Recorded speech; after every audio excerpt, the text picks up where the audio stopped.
రాష్ట్ర అభివృద్ధిని ప్రతిపక్షాలు ఓర్వటం లేదని ఫైర్ అయ్యారు మంత్రి సీతక్క. రుణమాఫీని కూడా జీర్ణించుకోలేకపోతున్నారని మండిపడ్డారు. కేవలం ప్రభుత్వాన్ని బద్నాం చేయటమే లక్ష్యంగా వ్యవహరిస్తున్నారని ఆరోపించారు. 7 లక్షల కోట్లు అప్పులు చేసి అవతల పడ్డారని విమర్శించారు. ప్రభుత్వ భూముల్లో సాగు చేసేవారి వివరాలు సేకరించాలని కలెక్టర్లకు ఆదేశాలిస్తున్నామని చెప్పారు మంత్రి పొంగులేటి. త్వరలోనే సాగు చేసే అర్హులకు పట్టాదార్ పాస్ పుస్తకాలు అందజేస్తామన్నారు. ధరణితోనే బీఆర్ఎస్ చాప్టర్ క్లోజ్ అయిందన్నారు మంత్రులు.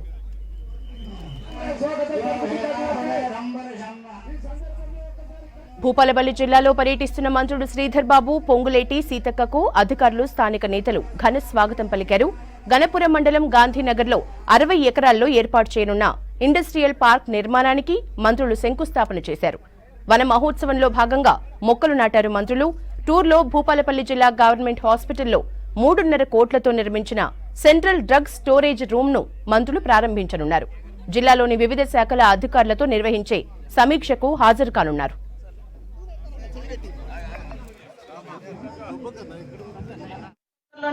స్థల సేకరణ చేసి మళ్ళీ ఇలాంటి ఒక గొప్ప కార్యక్రమాన్ని ములుగులో నేషనల్ హైవేకి దగ్గరగా ఏర్పాటు చేయబోతున్నామని కూడా ఈ సందర్భంగా తెలియజేస్తా ఉన్నాం. అదే విధంగా కాంగ్రెస్ పార్టీ అధికారంలోకి వచ్చిన తెల్లారి నుండే అధికారం పోయినటువంటి అక్కస్తోటి, వాళ్ళు ప్రజల కోసం కాదు మాట్లాడేది, అధికారం పోయినటువంటి అక్కస్తోటి నిన్నటిదాకా వాళ్ళే అధికారంలో ఉన్నారు. 10 ఏళ్ళు తెలంగాణ ఉద్యమంలో యువతనంతా ఉపయోగించుకున్నారు. ఇంటికో ఉద్యోగం అని చెప్పిర్రు. ఉద్యోగమే ఒక ఉద్యోగం కోసమే తెలంగాణ ఉద్యమం అని చెప్పిండ్రు. కానీ 10 ఏళ్లలో ఉద్యోగాలు ఇవ్వలే, డిఎస్సి ఇయ్యలే, మరి గ్రూప్ 1 ఇయ్యలే, గ్రూప్ 2 ఇయ్యలే, నోటిఫికేషన్లు ఇయ్యలే. ఇచ్చిన నోటిఫికేషన్లు కూడా లీక్ అయి క్యాన్సల్ అయి రోజుల తరబడి సంవత్సరాల తరబడి మన పిల్లలు కోచింగ్ సెంటర్లలో దింపుకున్నటువంటి పార్టీ ఇలా కొలువుల కోసం మేము ధర్నాలు అంటున్నాం. ధరణి మూలంగా ఎన్ని ఇబ్బందులు అయినాయో భూపాలపల్లి జిల్లా వాళ్ళు ఎంతమంది మరి ఎంఆర్ఓల చుట్టూ తిరిగిర్రు, కలెక్టర్ల చుట్టూ తిరిగిర్రు, అదంతా తెలుసు. దాని అంతా ఒక ప్రజలందరికి అనుకూలమైనటువంటి భూమాత తెస్తుంటే ధరణి మార్చొద్దు.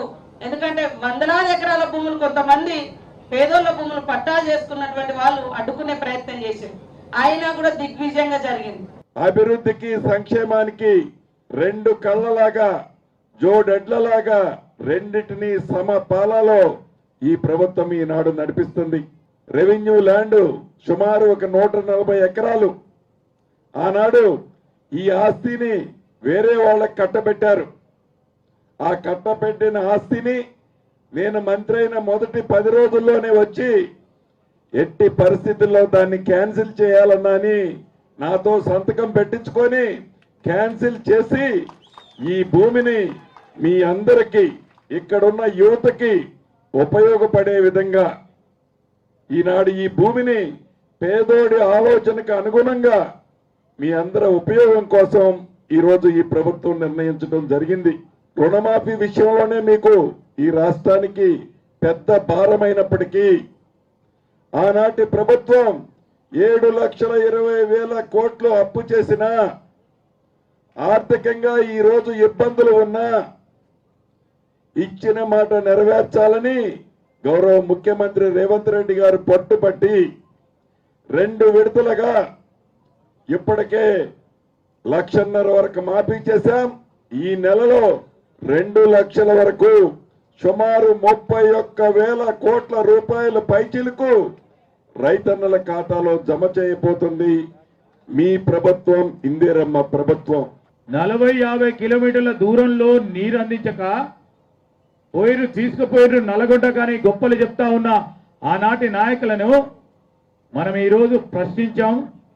మార్పు తీసుకొచ్చే ప్రయత్నంలో ఈరోజు కాళేశ్వరంకు సంబంధించిన బ్యారేజ్ నిర్మాణంలో మరి ఏ విధంగానైతే ఒక అశాస్త్రీయబద్ధంగా కట్టిన బ్యారేజీలు కుంగిపోవడం జరిగిందో మీరందరూ కూడా ప్రత్యక్షంగా చూసి ఏమన్నారు.